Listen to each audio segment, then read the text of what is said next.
तो अभी हम देख रहे हैं कि जिस तरीके से कैंसर की मात्रा इंडिया में बहुत ज़्यादा बढ़ते जा रही है। हर 7वें 8वें घर में एक कैंसर का पेशेंट ज़रूर होता है। इस वजह से हम लोग सीधा आए हैं HCG हॉस्पिटल नागपुर में, जहां पे हम लोग बात करेंगे senior haematologist doctor Nishad Dhakate ji से।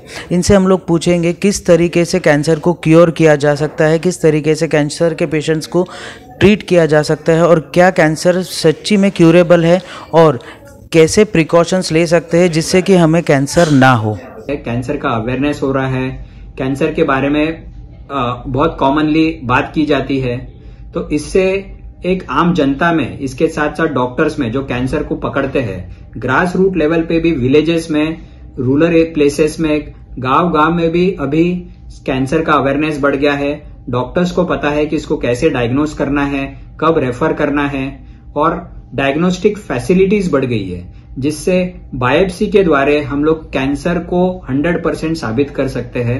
और इसीलिए अभी कैंसर का जो मात्रा तो बढ़ी रही है, plus diagnostic facilities, awareness, clinical doctors जो कैंसर को डायग्नोस करते हैं, तो ये सब वजह है कि इंडिया में अभी हमें ज्यादा कैंसर की मात्रा देखने मिल रही है। सर, क्या हम लोग ये भी समझ सकते हैं कि अगर जैसे अभी रिसेंटली सर्वाइकल कैंसर बहुत ज्यादा लाइमलाइट में आया था, लोगों में सर्वाइकल कैंसर को लेकर अवेयरनेस कम थी, तो ये सर्वाइकल कैंसर भी प्रिवेंटिव है, जो उसका वैक्सीन आया हुआ है, तो वो कौन कौन लगा सकता है और किस किस टाइम पे वो कौन से एज ग्रुप वाले लगा सकते हैं लोग? तो हम लोग अभी प्रिवेंशन की बात करते हैं, तो प्रिवेंशन में जैसे मेल्स में जो 2 कॉमन कैंसर है, एक है कि लंग कैंसर और दूसरा है प्रोस्टेट कैंसर और तीसरा है कोलोरेक्टल कैंसर। ठीक है, लंग कैंसर यूजुअली स्मोकर्स में कॉमनली पाया जाता है। इसके लिए अभी अपने इंडिया में कोई रिकमेंडेड स्क्रीनिंग टेस्ट नहीं है, बट सिम्टम्स होने पे हम लोग एक सिटी स्कैन, एक्सरे कर सकते हैं, जिससे इसको जल्दी अर्ली स्टेज में पकड़ा जा सकता है। सेकेंड कैंसर है प्रोस्टेट कैंसर। प्रोस्टेट कैंसर के लिए हमारे पास एक बहुत ही इंपॉर्टेंट स्क्रीनिंग टेस्ट है, जो कि सीरम PSA करके, प्रोस्टेट स्पेसिफिक एंटीजन, ये टेस्ट 40 के बाद करानी चाहिए। तीसरा कोलोरेक्टल कैंसर है। कोलोरेक्टल कैंसर को भी हम लोग इजीली फर्स्ट स्टेज में पकड़ सकते हैं, जिससे कोलोनोस्कोपी करके एक दूरबीन की जांच होती है जो कोलोन से अपन कर सकते हैं, जिससे हम लोग कैंसर को अर्ली डिटेक्ट कर सकते हैं। अब फीमेल्स में जो कॉमन कैंसर है, उसमें फर्स्ट है ब्रेस्ट कैंसर। तो ब्रेस्ट कैंसर को मैमोग्राफी के जरिए अपन जल्दी पकड़ सकते हैं, इसलिए 40 इयर्स के बाद, 40-45 इयर्स के बाद कैंसर मैमोग्राफी एडवाइजेबल है। स्पेशली जिनको फैमिलियर रिस्क है, उनमें तो ये बिल्कुल करनी चाहिए। सेकेंड है फीमेल्स में जो कॉमन कैंसर है, वो है सर्वाइकल कैंसर। सर्वाइकल कैंसर भी बहुत इजीली हम लोग फर्स्ट स्टेज में पकड़ सकते हैं, पैप स्मीयर करके, एक टेस्ट करके। तो पैप स्मीयर एक बहुत ही सिंपल टेस्ट है और इजीली अवेलेबल है, गांव में भी स्क्रीनिंग कर सकते हैं। इससे सर्वाइकल कैंसर को हम जल्दी पकड़ सकते हैं और अर्ली डिटेक्शन करेंगे तो उसका ट्रीटमेंट आउटकम भी अच्छा रहता है। तीसरा जो फीमेल्स में कॉमन कैंसर है, वो है ओवरियन कैंसर। ओवरियन कैंसर के लिए कुछ मार्कर्स है, जैसे CA-125।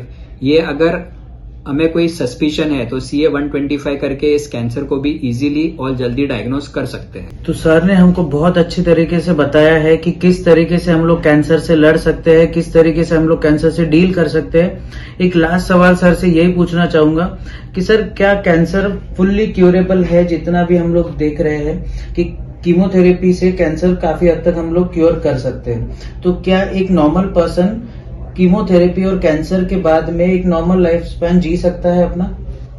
या तो ये बहुत ही इंपॉर्टेंट सवाल है। जैसे कि डायग्नोस्टिक फैसिलिटीज बढ़ रहे हैं, हम लोग अभी ज्यादा से ज्यादा स्टेज 1, स्टेज 2 में कैंसर्स का डायग्नोसिस कर रहे हैं, और स्टेज 1, स्टेज 2 में अगर हम लोग कैंसर को पकड़ लेते हैं तो ये क्यूरेबल होता है।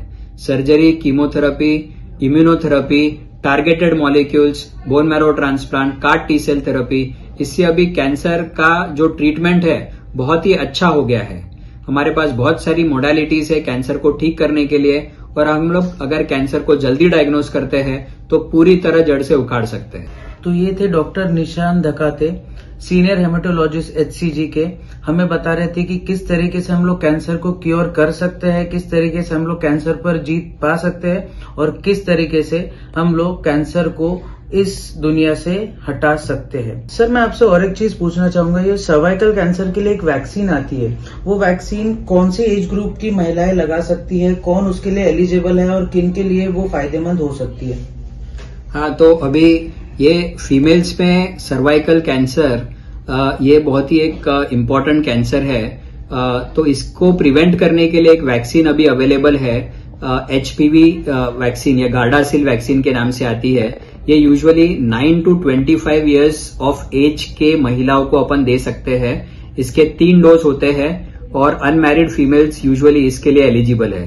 तो ये अभी इजीली अवेलेबल है और ये वैक्सीन मैं रिकमेंड करूंगा कि सारी ही महिलाएं जो 9 to 25 इयर्स के बीच में हैं इनको देनी चाहिए। तो ये थे डॉक्टर निशात धकाते। हम लोग इनसे जान लिए कि किस तरीके से कैंसर फुल्ली क्यूरेबल है, कैंसर की वैक्सीन्स अवेलेबल है, जो सर्वाइकल कैंसर की वैक्सीन्स अगर तो आप एलिजिबल है, अगर डॉक्टर सजेस्ट करते हैं तो प्लीज़ प्लीज़ प्लीज़ आप सर्वाइकल कैंसर की वैक्सीन ज़रूर लीजिए। और दूसरी बात, कैंसर अगर आपको हुआ है या डायग्नोज होता है तो पहले तो घबराइए मत, आपको पॉजिटिव रहना पड़ेगा। जैसे कि सर ने हमें कहा है, आपको जिस तरीके से कैंसर से डील करना है वो सारी चीज़ें सर ने आपको बताई। और सबसे बड़ी बात, अगर आप पॉजिटिव रहेंगे तब जाके कैंसर की वैक्सीन या कैंसर का जो भी इलाज है, कीमोथेरेपी से लेकर हर चीज़, वो आपके काम आ सकती है।